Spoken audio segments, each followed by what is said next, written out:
Hello again to you all, Martin Kagan.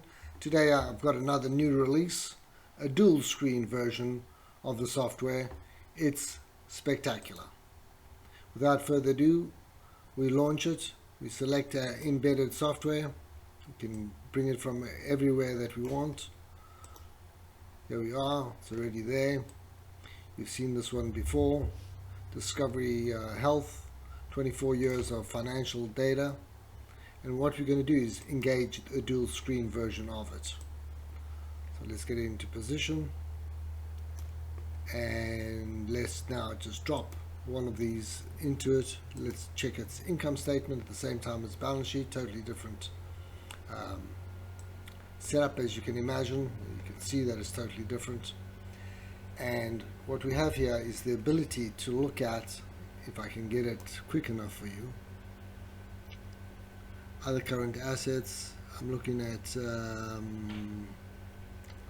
believe I'm looking for here, the banking section. And in the income side, the banking section would be other international options or anything that's new.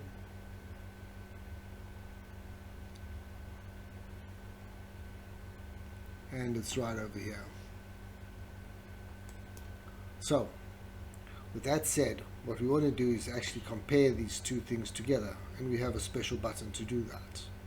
Over here is the hovering helicopter gyroscope. We activate it by pressing there. Now it's in sync mode, as you can see.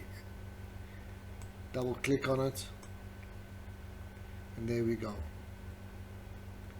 We're able to actually sync them, unsync them, check one out against the other, put into perspective, into any direction that you want, compare them analytically, dynamically, and get a good indication of what's going on. Obviously, we are able to drill down completely, look at retained earnings from that side. Retained earnings will be sitting in the green over here. Take us a little bit of time to get to that, and we would be able to check out retained earnings versus retained earnings on the income statement to see how they're flowing through. Quick exit out of that is the reset button, and now what we want to do is look at it in full view with no other interference. Obviously, down here we've got the 2D animation of what that data is at every single stage, not just the data, but every aspect of the timeline of the data itself. You can see the tooltip is changing, and we analyze that accordingly. The other side of it is that each panel is independent. You can switch them on, switch them off. It says on, we just switched it off. Stay static, and this one can be dynamic at the same time, and vice versa. On, off, that's static already. And this one is clearly on in terms of its ability. That will change the rendering of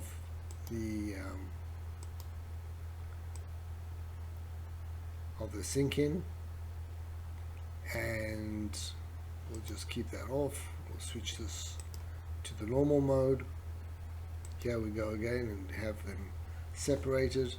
Everything else is working like it worked previously. This is a great addition to the system. You can future position it. There we have a balance sheet 10 years ahead.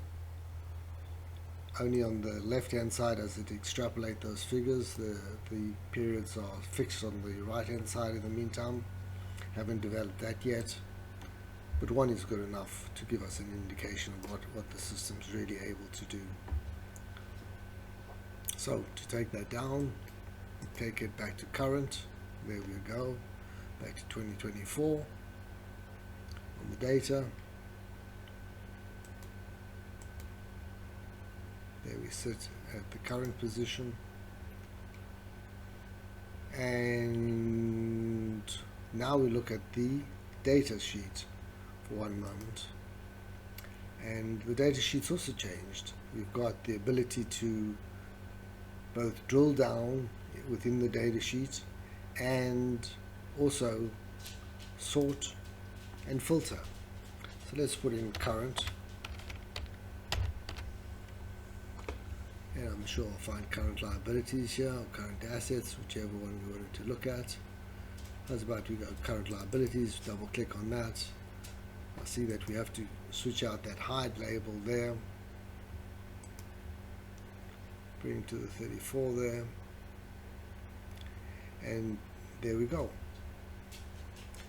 And we'll do that one more time.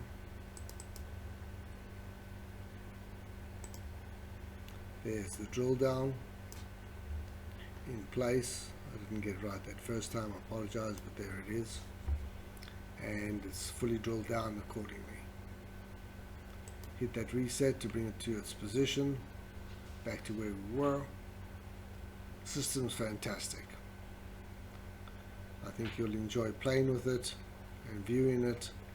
Many thanks for your participation and your support over the time period that I've been blabbering. Appreciate that. Bye.